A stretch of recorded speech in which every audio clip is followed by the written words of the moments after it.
ধন্য ধন্য সেনাপতি দুমন্ত। চুক্ত সেনাপতি তুমি হালব নৃপতির, কিন্তু সেনাপতি সামান্য হইত গোয়াল কৃষ্ণ মায়ার সাতুরি করিলে তোমারে দৃষ্টি মাখাবে তার সম্মুখ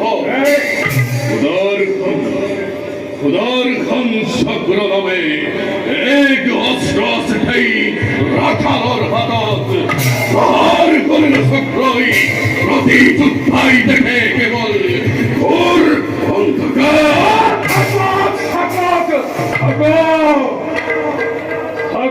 থাকিলে চক্র এই কৃষ্ণর হাতত, এই সুমন্তর ভক্তের সম্মুখত শূন্য হব চক্র কৃষ্ণর।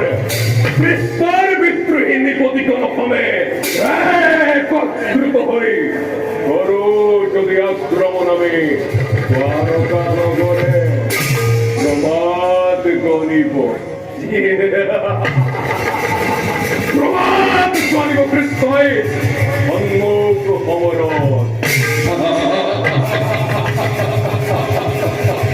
এই কথা স্বীকার মই নগর কদাপি, কারণ তোরা সন্ধর বয়ত ত্রস্তমান হই আশ্রয় ললে গই খাই গলিয়া কৃষ্ণই মথুরা বাহির কমে সমুদ্র বক্ষ।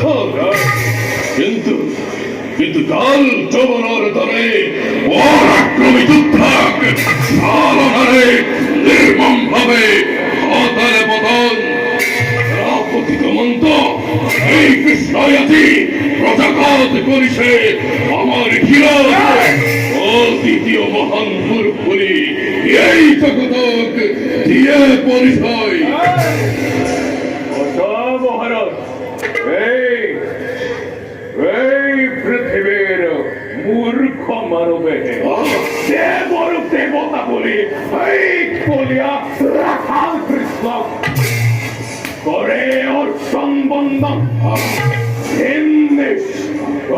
নাট্য করবর বলি পরে পরে পদে পদে করে দেবতা মানব মিলি দুর্ঘোর ষড়যন্ত্র রসে আমার বিরুদ্ধে দেবতা দেবতা দেবতা সালনারে অমৃত পান করি লভ্য মরত্তমর উৎসাহ ক্ষমতা পরিবর্তন এই হেতু নিন্দবী সারকনা প্রয়োগ করি আমার উপর কৃষ্ণ এই কৃষ্ণ ইষ্ট গুরু জ্ঞান করা এই মূর্খ মানবে আমাকেই পথে পথে করে উপহার।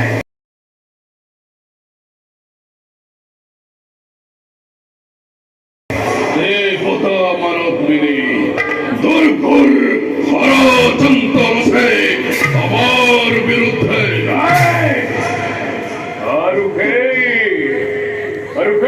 বিজয়ী নিশার কাপত দেবতা আর যাদব সকলৰ কল্লুলিত হব কান্দোলৰ ধ্বনি।